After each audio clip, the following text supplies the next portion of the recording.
श्री व्यास जी ने भागवत लिखना प्रारंभ किया। मंगलाचरण, पहले मंगलाचरण। क्या मंगलाचरण किया? जब भी आप किसी ग्रंथ या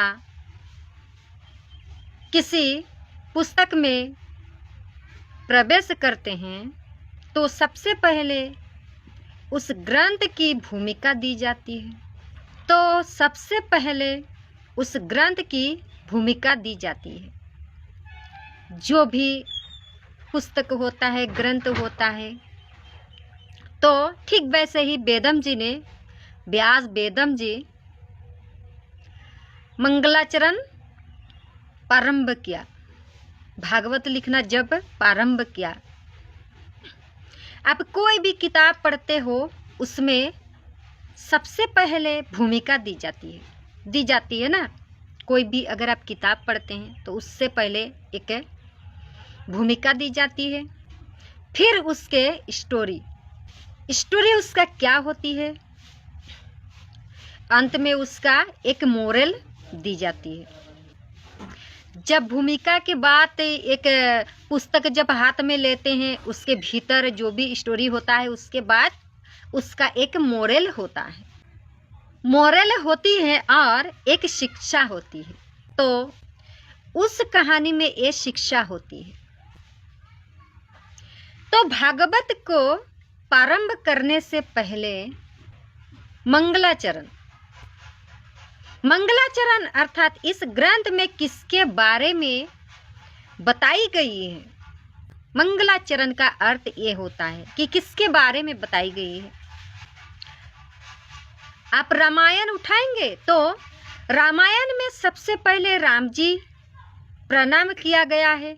राम भगवान जो है उन्हें प्रणाम किया गया है। जब आप रामायण पढ़ेंगे, रामायण उठाएंगे तो सबसे पहले राम जी को प्रणाम किया गया है। मंगलाचरण में आप जिस भी ग्रंथ उठाएंगे, जिस भी ग्रंथ, कोई भी अगर ग्रंथ आप उठाएंगे अपने हाथ में और श्रवण करना शुरू करेंगे तो पहले आपको मंगलाचरण मिलेगा। आप जिस भी ग्रंथ उठाएंगे उसमें उसी देवी देवताओं का मंगलाचरण पाएंगे। जो भी ग्रंथ उठाएंगे, जो भी देवता का होगा ग्रंथ, उन्हीं का मंगलाचरण होगा। परंतु भागवत इतिहास में लेकिन पहला एक ऐसा ग्रंथ, ऐसा भागवत अकेला है, ऐसा भागवत ग्रंथ एक अकेला है इतिहास में जिसके मंगलाचरण, जो मंगलाचरण है, मंगलाचरण में किसी भी विशेष देवता का, विशेष भगवान का नाम नहीं लिखा गया है। किसी भी देवता, किसी भी देवी, किसी भी भगवान का नाम नहीं लिखा गया है। भागवत में पहला इतिहास में एक ऐसा ग्रंथ है। अगर आप और ग्रंथ उठाएंगे तो आपको मिल जाएगा। जैसे, अच्छा, भागवत में क्यों व्यास जी विशेष भगवान का नाम नहीं लिखे? क्यों नहीं लिखा गया भगवान का नाम? क्योंकि व्यास जी बहुत बुद्धिमान है। जो व्यास जी हैं बहुत बुद्धिमान। सत्यम परम धीमहि कृष्ण का नाम लिख देते तो देखिए मंगलाचरण में लिखा गया है सत्यम परम धीमहि।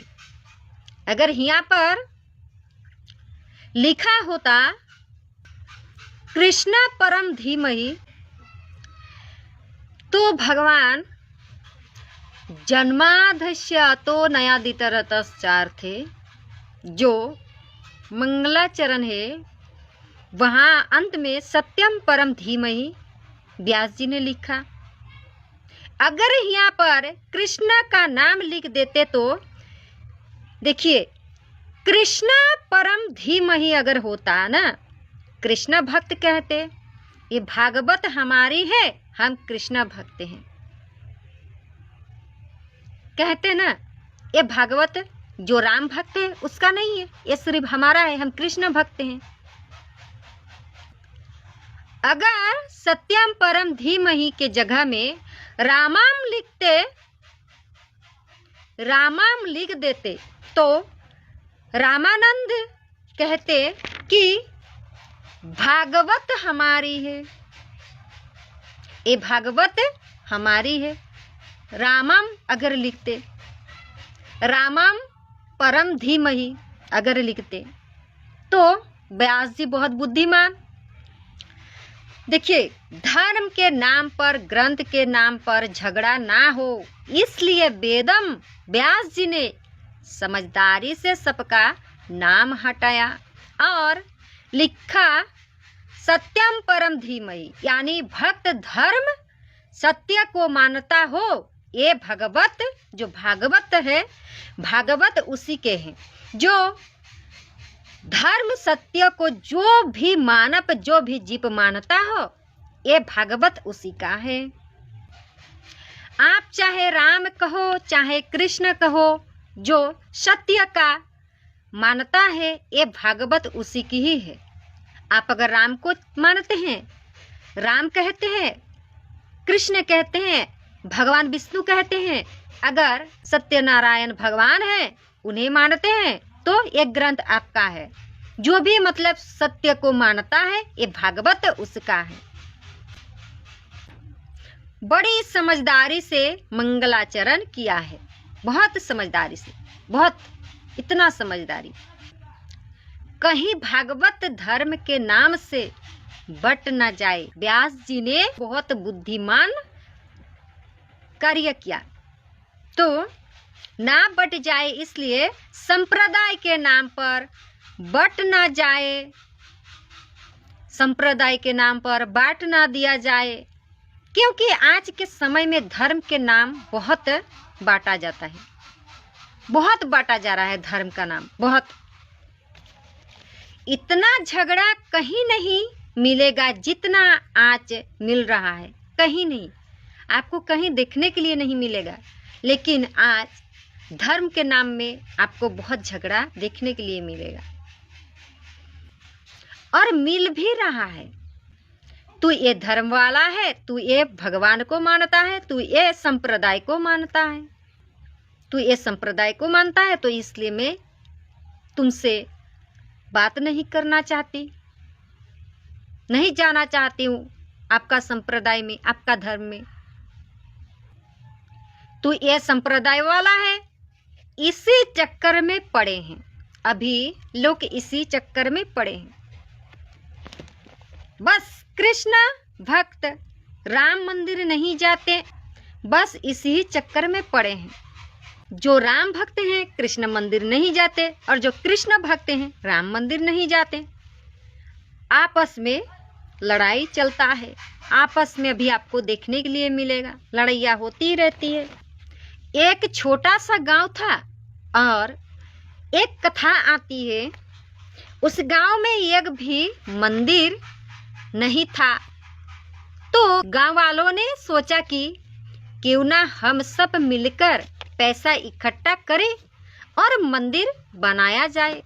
सब गांव लोगों ने मिलकर, जितना गांव के लोग हैं, मानव हैं, सब मिलकर ये सोचे इकट्ठा करें पैसा और एक मंदिर बनाए, क्योंकि उस गांव में एक भी मंदिर नहीं था और तीर्थ जाना पड़ता मंदिर पूजा करने के लिए, तो बहुत दूर जाना पड़ता था। तो सबने मिलकर यही सोचा कि हम सब मिलकर एक मंदिर बना लेते हैं, भव्य दिव्य मंदिर।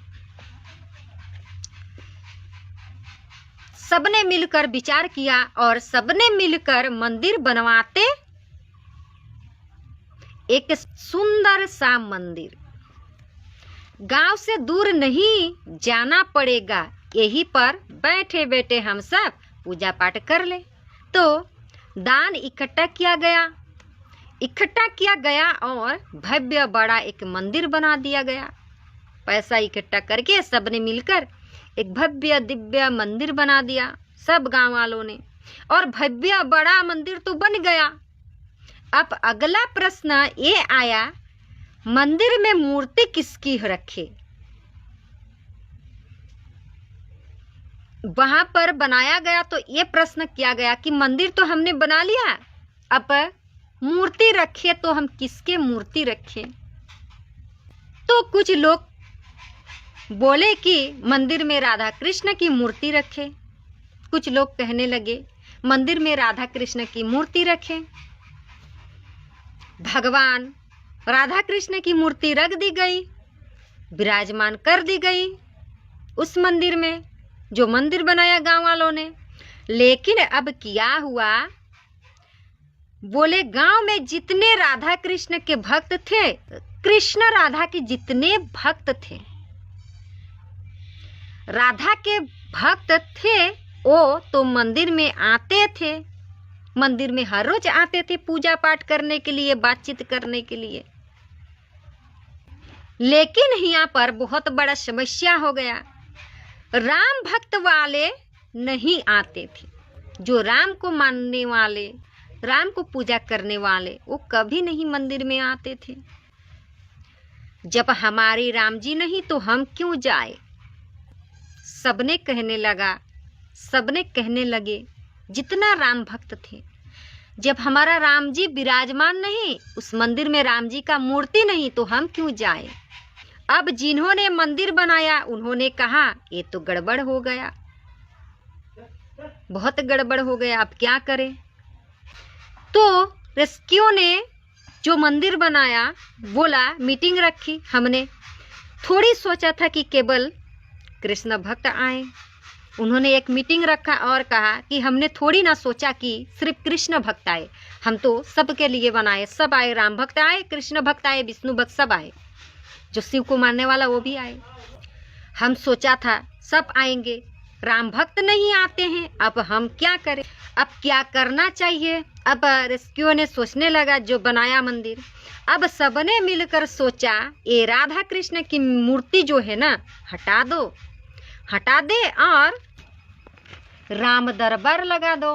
सबने कहा, जो कृष्ण भक्त और जो मीटिंग वाले थे उन्होंने कहा अब हटा दो, हम राम का दरबार लगा दे, भगवान राम का दरबार सजा दो, तब तो ये राम भक्त आएंगे। मीटिंग रखने के बाद सबने कहा आएंगे, तो वही किया, भगवान कृष्ण के मूर्ति हटा के एक सुंदर सा राम दरबार सजा दिया गया। बहुत सुंदर सा राम दरबार सजा दी गई, पर कृष्ण भक्त आना बंद हो गए। अब जैसे ही राम भक्त के लिए राम दरबार लगाया तो कृष्ण भक्त वाले सब आना बंद, कोई नहीं आ रहा है मंदिर में, बंद हो गए। जब हमारे भगवान हटा दिया गया तो हम क्यों जाए। अब कृष्ण भक्त कहने लगे हम क्यों जाएं जब हमारा राधा कृष्ण का मूर्ति हटा दी गई। फिर मीटिंग बैठाई, फिर झगड़ा, फिर गड़बड़ हो गई। राम जी वाले तो आ रहे हैं परंतु कृष्ण भक्त नहीं आ रहे हैं, अब क्या करें। तो कुछ लोग बोले एक काम करो ना, तो हिया कृष्ण जी के रखे ना, राम जी की मूर्ति हिया कृष्ण जी के मूर्ति रखे ना, राम जी की मूर्ति हिया कोई नहीं, किसी का मूर्ति नहीं। एक काम करो, सब मिलकर कहने लगे, जो मीटिंग किया, जो मंदिर बनाया, एक शिवालय बना दो। तो सब राजी हुए, सबने मिलकर शिवालय बनाया, सबने बनाया, सब मिलकर बनाने के बाद फिर वही किया गया, शिवालय बना दिया गया। अब शैव्य जो है ना, जो शिव को मानने वाले शैव्य, वो तो आने वाले लगे, पर दोनों आना बंद कर दिया। दोनों कौन, कृष्ण भक्त और राम भक्त, दोनों आना बंद कर दिया। अब होगा क्या, बंद कर दिया। अब कौन कृष्ण और राम भक्त, अरे भैया क्या करे, पूरा गांव एकत्रित हो, तो एकत्रित होकर साधु बाबा के पास गए सब गांव वालों ने, और कहने लगे महाराज आप ही बतलाइए क्या करे। इतने कोशिश किए, सबने मिलकर कहने लगे, इतना कोशिश किए, इतना प्रयास इतने किया, हमने मंदिर इसलिए बनाया ताकि गांव एकत्रित हो जाए। मंदिर इसलिए हम बनाए, सब गांव वाले एकत्रित हो जाए, सब एक साथ आए बैठे ताकि सब लोग एकत्रित हो जाए। हमने राम दरबार सजाया, कृष्ण मंदिर बनाया, शिवालय बनाया, परंतु लोग इतने इकट्ठे नहीं हुए। महाराज जी को जो साधु संत होते हैं उनके पास गया, सब गाँव वालों ने गए। जाने के बाद कहने लगे, ऐसा क्या करे गाँव वालों इकट्ठा हो जाए। तो बाबा जी हंसते हुए बोले, शिवालय हटाओ, कृष्ण मंदिर हटाओ, राम दरबार हटाओ, वहाँ एक अच्छा रेस्टोरेंट खोल दो, होटल। साधु बाबा ने, साधु जो संत थे उन्होंने कहा कि एक अच्छा होटल खोल दो, क्योंकि वहाँ हर धर्म के लोग आएंगे, हर धर्म के लोग खाना खाने, कृष्ण भक्त आएंगे, राम भक्त आएंगे, सब आएंगे, और कोई नहीं पूछेगा कि ये होटल किसका है, ये हिंदू का है या मुस्लिम धर्म का है, राम भक्त या कृष्ण भक्त, कोई नहीं पूछेगा, सब मिलकर वहां पर खाना खाएंगे। होटल कौन सा धर्म का है, सब राजी हो जाएंगे, सब राजी हो जाएंगे, कभी नहीं पूछेंगे कि होटल किसका है, होटल किस धर्म का है। सब खाने के लिए जाएंगे, सब हंसी से खाकर वहाँ से आएंगे, जो भी वहाँ पर बनेगा पकाया जाएगा, सब खाने के लिए जाएंगे। कोई नहीं पूछेगा क्या तू राम भक्त है, मैं कृष्ण भक्त हूँ तो तुम्हारा होटल में नहीं आऊँगी। हम एक झूठी चीज को लेकर, हम देखिए, हम एक झूठी चीज को लेकर इकट्ठा हो जाते हैं, होते हैं ना, कोई भी झूठी चीज होती है तो उसे लेकर हम सब इकट्ठा तो हो जाते हैं, लेकिन जहाँ भगवान की बात आती है वहाँ सब भगवानों को और अपने भगवान को लेकर खड़े हो जाते हैं। सब, हर एक मनुष्य, हम इस धर्म के हैं, पूछा कभी, कहने लगते हैं हम इस धर्म के हैं, हम इस संप्रदाय के हैं, हम कृष्ण भक्त हैं। भगवान का जब बात आती है कहने लग जाते हैं। कभी नहीं पूछा ये होटल किसका है, बस खाना अच्छी लगनी चाहिए, खाना मिले अच्छी, और क्या चाहिए। अच्छे स्थान पर जाकर क्यों नहीं सोचते हैं कि अच्छे सोचना चाहिए, ये सोचना चाहिए हमें अच्छा चीज ग्रहण करना चाहिए, ये सोचना चाहिए आपको कि हम कहीं जाएं तो अच्छा चीज हमें ग्रहण करनी चाहिए। अच्छे स्थान पर जाकर बस यही सहजनी है, चाहे वो कहीं से भी मिले, हमें वहाँ जाना है, कहीं पर से भी अच्छी चीज मिले, बस हमें जाना है, ना ही अपने भगवान को बांटना चाहिए। जहाँ अच्छी चीज, अच्छे विचार प्राप्त हो रहे, धर्म के नाम पर, जाति के नाम पर, संप्रदाय के नाम पर, ये देश बंटता चला जा रहा है। ये देश जो है ना, बंटता चला जा रहा है। जाति, धर्म, संप्रदाय, छोटा जाति, बड़ा जाति, एसी, एसटी, ओबीसी, जनरल, अरे मनुष्य तो हैं हम सब। भगवान एक ही है, बस उनका रूप है, अनेक रूप हैं। तो जब भगवान नहीं बांटते अपने आप को, हम क्यों बांटते हैं। तो संप्रदाय के नाम पर देश बंटता जा रहा है। कितनी भी बड़े भाषण दे दीजिए, लेकिन हम जाति धर्म एकजुट होके भगवान प्राप्ति नहीं लाएगी। कितने भी भाषण आप दे देंगे ना, परंतु भगवान का प्राप्ति नहीं लाएगी। भगवान का प्राप्ति तभी हो सकता है जब आप एक अच्छा कुछ भी चीज ग्रहण करते हैं, तभी जाकर भगवान का प्राप्ति होगा। तब तक हर धर्म खोखला, ये बात सच है, हर धर्म खोखला हो जाएगा जब तक आप सच बात नहीं जान पाएंगे। हर जीव को अपनी हृदय में एक ही इष्ट को रखना चाहिए। हर जीव को, अगर आप कृष्ण को रखते हैं तो आप रखिए, राम को रखते हैं राम को रखिए अपने हृदय में, अपने हृदय में। आप शिव को मानते हैं तो शिव को मानिए, रखना चाहिए। लेकिन एक बात याद रखना चाहिए, मेरा इष्ट तो तुम्हारा वाला बेकार है, ये कभी नहीं कहना चाहिए। उसके रूप अलग अलग देखने हो सकता है, अलग अलग रूप देखने हो सकता है, लेकिन एक है। भगवान का कई रूप हैं, मैं पहले भी बताई, कई रूप हैं, परंतु देखने में अलग अलग हो सकते हैं, हो सकता है, परंतु एक है। तो हम जाति धर्म के नाम पर अपना ग्रंथ वेद पुराण हम सब बांटते चले जाते हैं।